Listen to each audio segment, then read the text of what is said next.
হোলানো জানে না তো গণভবনে যাইব হোলানো করতে হইতো না হোলানো যে জায়গাটা চিনছে তুই তো ক্ষমতা যাই পারলে আর হরে আর কেউ গণভবনে যায় শান্তি আইতা ন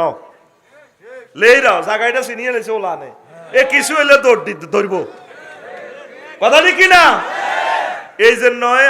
এইটি করিও না সোজা তারের মতো চলো ভালো হই চলো হ্যাঁ ঠিক না খালেক তারের মতো চলো না তোমার ভাই মালিকের মতো হইবা ও খালেক বাইর মতো করি গো খালেক ভালো হয়ে যাও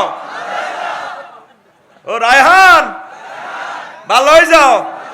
না তোর ফাঁসের ঘরে যে টুটুল্লা দাইছে তুমিও দাইবা এটা কি তোমার অকল্যাণ করলাম না তোমার ভালো লাই করলাম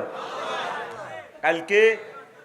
ফেনি মাহফিল করছি এক নেতা আমার লগে বইস তার থেকে একটা ওয়াজ শিখছি আমি ভালো লাগছে খুব ভালো মানুষ কোটি কোটি টাকার মালিক আগের এমপি সাহেবের বাড়ির লগে বাড়ি আফসারি ভাই 5 আগস্ট আমি একটা জিনিস শিখলাম আমি তো একটা দলের নেতা বড় জন্য এমপি হইতে হারিও তো কইলাম ভাই কিটা শিখছেন ও এই যে এই সালমান এফ রহমান বা এস আলম গ্রুপ তারা তো সম্ভ্রান্ত ফ্যামিলির লোক কত হাজার হাজার কোটি টাকা দ্বারা দান সদকা করছে ভালো মানুষ কিন্তু এই যে অবৈধভাবে কামানোর কারণে তারা দায় গেছে একটা প্রধানমন্ত্রী পর্যন্ত দেশে আশ্রয় নাই দাইলো তাই আর বাঁচলে কিতে বা হইও এই জন্য নাই নিজে নিজে ডরাই গেছি নিজেরে কইয়ের সবুজ সজয় চল আর টাকার জন্য আমার মায়াটা কমে গেছে কোন দিন কইতাম নি রোহিঙ্গাদের ক্যাম্প পরিদর্শন করার পর আর সেদিন থেকে টাকার জন্য আমার আর মায়া নাই কারণ দেশ থুই টাকা থুই শুধু ফেন্দনের লুঙ্গিটা লই আসছে কোন দিন নিজের দেশে যাইব কোনো গ্যারান্টি নাই সেদিন থেকে আমি এই শিক্ষাটা শিখছি ফিলিস্তিনের মানুষগুলো তারা আমের গাঁটটি লই বাড়ির যাবো এই সময়ও নাই বোমা হামপালা করি তা করে শেষ করি গেলাই তুই তো বাইর জেলে ভাবি কত গরমে আফসারির ওয়াজও নয় এত গরো গরো কবা কবি লাগায় কি দুয়ার খুলতাম না কাল্লা খাইবে কিটা অটো চান্স দিছ নি ওয়াজ করো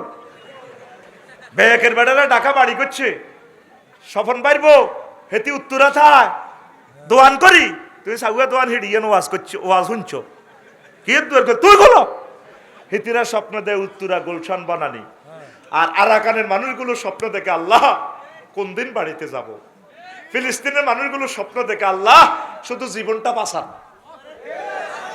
আঙ্গো নেতারা স্বপ্নতে দেয় ইডা বাগ্যরি গাইম হিডা বাগ্যরি গাইম পোস্টার টাঙ্গা যাদের এই সাম্রাজ্য ছিল লোকগুলা দেখছেন বলিও তো যেতে পারে নাই অনেক এমপি মন্ত্রী দেখবে তার লাশটাও আসবে না বাংলাদেশে লেখি রাখো তার লাশ আসবে না কেউ রিসিভ করতো না তার লাশ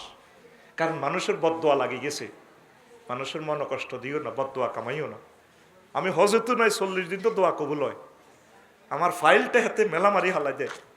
বিদেশ যাবার সময় তার এটা ফাঁস করিও না হাতে মেলা মারি হালাই দেয় ভাড়া থাকি যে শাস্তি পাইতেছি ভাড়া এটা বলতেছি কি তোদের মুখপাত্রই বলি এর পৌরসভার ওয়াটার লাইনটা আমি আবেদনকারী আমার আবেদনে ওয়াটার লাইন